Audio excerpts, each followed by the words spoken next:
महाभारत युद्ध में पांडवों और कौरवों की लड़ाई के बारे में सभी जानते हैं, मगर कुरुक्षेत्र से पहले भी दुर्योधन समेत सभी कौरवों को अर्जुन ने परास्त किया था। कौरव ने राजा विराट के नगर पर आक्रमण किया था। उस समय पांडु पुत्र अर्जुन ने राजा विराट के पुत्र उत्तर के साथ मिलकर कौरव योद्धाओं को धूल चटा दी थी। अर्जुन के डर से सभी कौरव योद्धा मैदान में हार चुके थे। बात तब की है जब पांडव विराट नगर में अपना अज्ञातवास पूरा कर रहे थे। पांचों पांडव और द्रौपदी राजा विराट के यहाँ भेष बदलकर अलग अलग रूप में रह रहे थे। अज्ञातवास का समय लगभग पूरा होने को आया था। द्रौपदी राजा विराट की पुत्री की दासी बनकर महल में रह रही थी और राजा विराट के साले कीचक की द्रौपदी पर बुरी नज़र पड़ी। उस वक्त भीम राजा विराट के यहाँ रसोइया के रूप में काम कर रहे थे। उनका नाम वल्लभ था। जब भीम को इस बात का पता चला तो उन्हें कीचक का बड़ी बेरहमी से वध कर दिया। कीचक बहुत ही पराक्रमी योद्धा भी था। उसने युद्ध क्षेत्र में अच्छे योद्धाओं को धूल चटा दी थी। उसकी मौत से विराट के परिवार में मातम सा छा गया। कीचक से त्रिगर्त के राजा सुसूरमा और कौरव भी डरते थे। जबकि हस्तिनापुर में दुर्योधन के पास कीचक की मौत की खबर मिली तो वो उत्तेजित हो उठा। दुर्योधन ने राजा सुसूरमा से संपर्क किया और विराट नगर पर आक्रमण की योजना बनाई।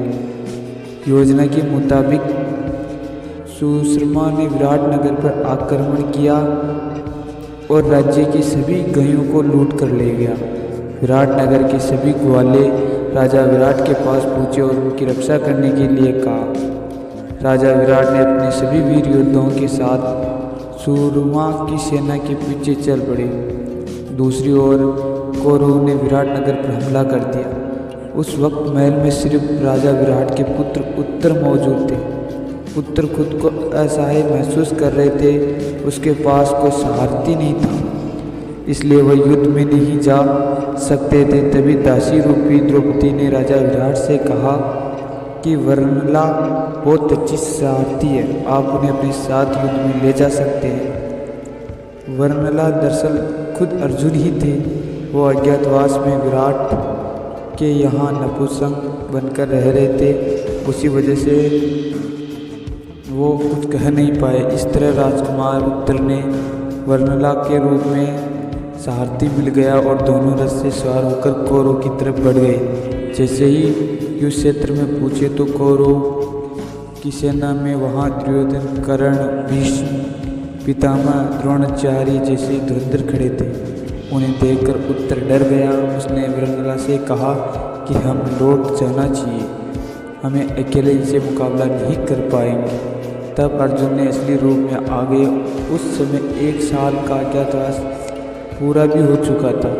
उन्होंने उत्तर से कहा कि जिसे तुम वर्णला समझ रहे हो, असल में वो पांडुपुत्र अर्जुन हो, इसलिए तुम्हें डरने की कोई ज़रूरत नहीं है। क्षत्रिय को कभी दुश्मन को पीठ दिखाकर भागना नहीं चाहिए। आओ हम दोनों मिलकर कौरवों से डटकर मुकाबला करें। अर्जुन के सामने कौरव योद्धाओं के भी होश उड़ गए। अर्जुन ने अपनी धनुष कला से दुर्योधन, भीष्म, कर्ण समेत अन्य योद्धाओं को चित कर दिया। सभी कौरव योद्धाओं को युद्ध क्षेत्र में घायल कर दिया। इस तरह विराट नगर में कौरव के हमले से बचा लिया। राजा विराट इससे प्रसन्न हुए और उन्होंने अपनी पुत्री उत्तरा का विवाह अर्जुन से करने का प्रस्ताव रखा।